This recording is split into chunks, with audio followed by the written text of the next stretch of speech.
चीन एलएसी पर पीछे नहीं हटता तो बुरी तरह मारा जाता। दुनिया भर के जंगी जहाज चीन के दरवाजे पर जमा हो चुके थे।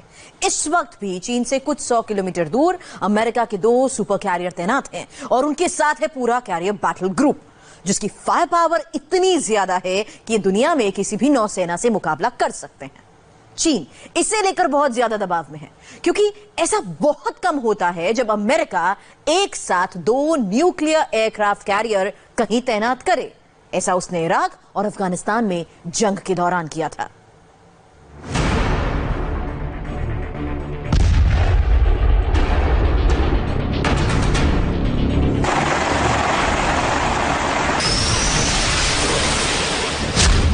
दक्षिण चीन सागर में 5 दिन तक अमेरिकी कैरियर बैटल ग्रुप क्या मौजूद रहे। चीन पूरी तरह डिफेंसिव हो गया। चीन से कुछ 100 किलोमीटर दूर जुलाई की शुरुआत से ही दुनिया के सबसे बड़े जंगी जहाज इकट्ठा होने लगे। अपने दरवाजे पर अमेरिका के सुपर कैरियर का पहुंचा देना ही चीन को डराने के लिए इतना काफी था। जुलाई की शुरुआत में दक्षिण चीन सागर में चीजें कितनी तेजी से बदली कि चीन के होश उड़ गए। यह गहराई से समझने के लिए आप 2 ट्वीट देखिए, आप समझ जाएंगे कि चीन अमेरिकी नेवल पावर से कितना घबराता है। पहले चीन के सरकारी अखबार ग्लोबल टाइम्स ने अमेरिका के कैरियर बैटल ग्रुप की एक्सरसाइज पर लिखा कि चीनी सेना की किलर मिसाइलें डोंगफेंग 21D और डोंगफेंग 26 अमेरिकी एयरक्राफ्ट कैरियर को तबाह कर सकती हैं। दक्षिणी चीन सागर पूरी तरह से चीन की सेना के कब्जे में है और इस क्षेत्र में अमेरिकी एयरक्राफ्ट कैरियर की गतिविधि उसकी इजाजत के बगैर नहीं हो सकती। ग्लोबल टाइम्स के इस धमकी भरे ट्वीट को रिट्वीट करते हुए अमेरिकी नेवी ने लिखा कि इसके बावजूद भी वो उस इलाके में तैनात है और अमेरिकी नौसेना के 2 एयरक्राफ्ट कैरियर दक्षिणी चीन सागर के अंतर्राष्ट्रीय जल क्षेत्र में गश्त कर रहे हैं। यूएसएस निमित्z और यूएसएस रोनाल्ड रेगन किसी से डरने वाले नहीं हैं। जून और जुलाई में चीन के खिलाफ इंटरनेशनल हालात ऐसे बन गए कि दुनिया के बड़ी बड़ी ताकतें चीन के खिलाफ अपने अपने फ्रंट खोलने लगी और फिर दक्षिण चीन सागर में इस फायर पावर को देखकर चीन का हौसला पस्त हुआ। 向好发展。在此形势下， इन हालात में अमेरिका ने जानबूझकर अपनी बहुत बड़ी फोर्स मिलिट्री एक्सरसाइज के लिए दक्षिण चीन सागर में भेजी है। वो अपनी ताकत दिखाना चाहते हैं। ये बताता है कि उनके इरादे ठीक नहीं हैं। 美方的行径意在 देखते ही देखते चीन को अपने आसपास कई और दुश्मन नजर आने लगे। अमेरिका दक्षिणी चीन सागर में अपने कैरियर बैटल ग्रुप लेकर पहुंच गया। जापान ने अपने वॉरशिप हिंद महासागर में भेज दिए। चीन के एक और प्रतिद्वंदी ऑस्ट्रेलिया ने भारत के साथ एक दूसरे के मिलिट्री बेस इस्तेमाल करने पर समझौता कर लिया। भारत ने भी कहा कि ऑस्ट्रेलिया को मालाबार नेवल एक्सरसाइज में शामिल होना चाहिए। यह ऐसी मिलिट्री और डिप्लोमेटिक फायर पावर है जिसका चीन सामना नहीं कर सकता और ये पूरी तैयारी पिछले 2 महीनों के दौरान हुई है। यानी चीन पर चौतरफा वॉर की स्ट्रेटजी पहले ही रूप लेने लगी थी। अभी जो है उन्होंने 3 कैरियर ग्रुप जो है वेस्टर्न पैसिफिक के अंदर डिप्लॉय किया और साउथ चाइना सी के अंदर 2 कैरियर ग्रुप जो है एक्सरसाइज कर रहे हैं। अभी उसका दबाव जरूर पड़ेगा चीन के ऊपर, ये बात तो है।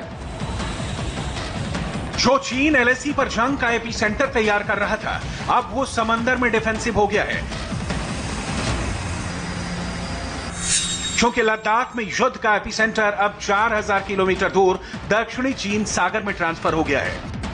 完全是别有用心。 अमेरिका इस वक्त न सिर्फ दक्षिण चीन सागर में मिलिट्री बढ़ाकर असंतुलन पैदा कर रहा है, बल्कि यहाँ जो देश हैं उनके बीच भी दूरियां बना रहा है और इससे इस इलाके में वो सुरक्षा और स्थिरता खराब करना चाहता है। इस क्षेत्र में जो देश हैं वो अमेरिका की नीयत को बहुत अच्छी तरह समझते हैं। 本地区国家对此 देखिए ये सब कुछ कैसे हुआ।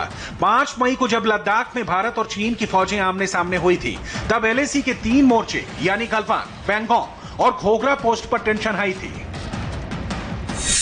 इस दौरान प्रधानमंत्री मोदी की बात अमेरिका के राष्ट्रपति डोनाल्ड ट्रंप से हुई। मोदी जापान के प्रधानमंत्री शिंजो आबे के भी संपर्क में थे और उन्होंने इस दौरान ऑस्ट्रेलिया के प्रधानमंत्री स्कॉट मॉरिसन के साथ वीडियो कॉन्फ्रेंसिंग भी की। रक्षा मंत्री राजनाथ सिंह रूस के दौरे पर गए और वहां कई हथियारों की डील पर बात हुई। ये एक कोऑपरेटिव पार्टनरशिप है, यानी कि ये क्या है कि आपने पहले भी क्वाड का नाम सुना होगा, आपने। तो वो क्वाड जो है यूएस, अमेरिका, इंडिया, जापान और ऑस्ट्रेलिया के बीच में था। तो वो एक जो है 2004 में जब सुनामी हुआ था, उस समय पे ये चारों देशों ने जो डिजास्टर रिलीफ का काम किया है, उसके हिसाब से ये दोबारा बना था। हम इसको मानते हैं कि इसके अंदर इकोनॉमी है, इसके अंदर कई डेवलपमेंटल एक्टिविटीज हैं, हर चीजें हैं।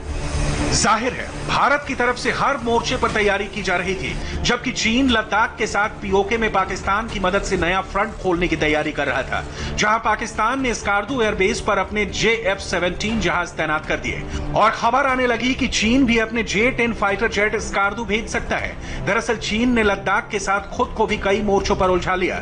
ताइवान को लेकर भी अमेरिका से उसकी तकरार हुई और हांगकांग को लेकर भी ये तकरार धमकियों और एक दूसरे के काउंटर करने वाले लहजे में तब्दील हो गई। अमेरिका ने दक्षिणी चीन सागर में अपने कैरियर भेजकर चीन को बहुत बड़ा मैसेज दिया। अमेरिका ने भी अपनी कुछ हरकत की है, वो ताइवान को भी देखते हैं ना, तो चाइना को ताइवान का भी फ्रंट देखना है। उनका तो एक फ्रंट ताइवान है, दूसरा उनका फ्रंट तिब्बत है, तीसरा फ्रंट है हिंदुस्तान के साथ LAC, चौथा फ्रंट उनका है हांगकांग, पांचवा फ्रंट है उनका कोविड की जो ये बीमारी दुनिया में फैली है। तो वो तो घिरे हुए हैं चारों तरफ से। इन दोनों एयरक्राफ्ट कैरियर की फायर पावर ऐसी कि ये कैरियर बैटल ग्रुप दुनिया में किसी भी नौसेना से अकेले लड़ सकते हैं और चीन की दहलीज पर एक नहीं दो सुपर कैरियर पहुंचे। ये सुपर कैरियर हैं USS निमित्ज और USS Ronald Reagan. 1 lakh ton का ऐसा हर अमेरिकी कैरियर 80 से ज्यादा फाइटर जेट और हेलीकॉप्टर ऑपरेट करता है और यहां ये अकेले नहीं बल्कि पूरा कैरियर बैटल ग्रुप लेकर आए। एक कैरियर बैटल ग्रुप में एयरक्राफ्ट कैरियर के अलावा डिस्ट्रॉयर, फ्रिगेट, सप्लाई शिप और 2 पनडुब्बी भी होती है। चीन ने घिरा हुआ अभी प्रेसिडेंट शी जिनपिंग चारों तरफ से, तो उसने ये सोचा है कि मैं इधर अगर कर दूं LAC के ऊपर, हो सकता है लोगों का आकर्षण इस तरफ आ जाए। लेकिन अब चीन ने ये रियलाइज कर लिया कि पूरी दुनिया एक तरफ हो गई और चीन एक तरफ है, तो इसलिए उनको मजबूरी हुई कि वो मान जाएं और शांतिपूर्वक इज्जत के साथ वापस चले जाएं। कैरियर बैटल ग्रुप अपने आप में एक नेवी के बराबर होता है। ये तस्वीरें बताती हैं कि सुपर पावर क्या होती है। यहां से उड़ान भरने के बाद अमेरिका का F-18 super hornet fighter jet 2500 kilometre के दायरे में टारगेट तबाह कर सकता है। चीन दक्षिण चीन सागर पर अपना हक जताता है, लेकिन यहां अमेरिका के 2 सुपर कैरियर्स का ऑपरेशन साबित करता है कि जिस 2 फ्रंट वॉर के लिए चीन पाकिस्तान को तैयार कर रहा था, वही हालत दक्षिण चीन सागर में उसके खिलाफ बन गए। जापान के साथ हमारा जो ताल्लुकात है वो बहुत पुराना है और एक अच्छा रिश्ता है। उसके अंदर काफी इकोनॉमिक कोऑपरेशन है, पॉलिटिकल कोऑपरेशन है। आपने देखा होगा जापान ने भी पीछे स्टेटमेंट दिया था ये जो इंडिया चीन का जो मामला को लेकर के। ऑस्ट्रेलिया के साथ जो बात हुई है, उन्होंने भी ऑस्ट्रेलिया और चीन के बीच में भी आजकल जो है ज्यादा प्रॉब्लम चल रहे हैं, क्योंकि चीन ने दखलंदाजी की है ऑस्ट्रेलिया के अंदर। पिछले कुछ सालों में भारत, जापान और अमेरिका तीनों ने मिलकर हिंद महासागर के अलावा प्रशांत महासागर में ज्वाइंट एक्सरसाइज कर रहे हैं और अब इसमें शामिल होने के लिए ऑस्ट्रेलिया को भी तैयार किया जा रहा है। और इसी जुबान में चीन को समझाया गया कि अगर भारत से जंग के हालात बने तो वॉर थिएटर सिर्फ लद्दाख नहीं रहेगा, लद्दाख सिर्फ ट्रिगर बनेगा।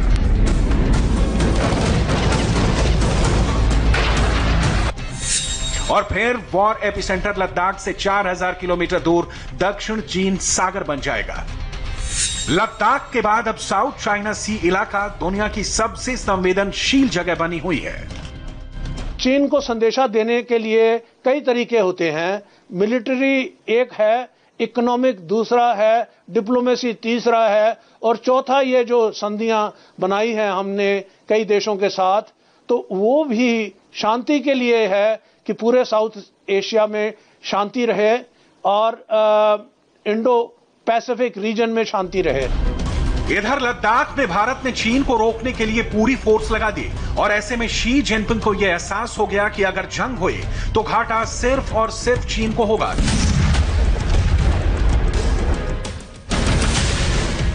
ऐसे में फिलहाल लद्दाख से चीन ने पीछे हटने में ही भलाई समझी, लेकिन दक्षिण चीन सागर में टेंशन अब भी है। साउथ चाइना सी में भी, सागर में भी चीन को हेवी डोज की जरूरत है। पीएम मोदी ने रास्ता भी बता दिया, लेकिन चीन की एक लाइलाज देन कोरोना भी पूरी दुनिया को परेशान कर रही है। मुंबई पर भी इसकी बड़ी मार पड़ी है। छोटे से ब्रेक के बाद इस पर डिटेल।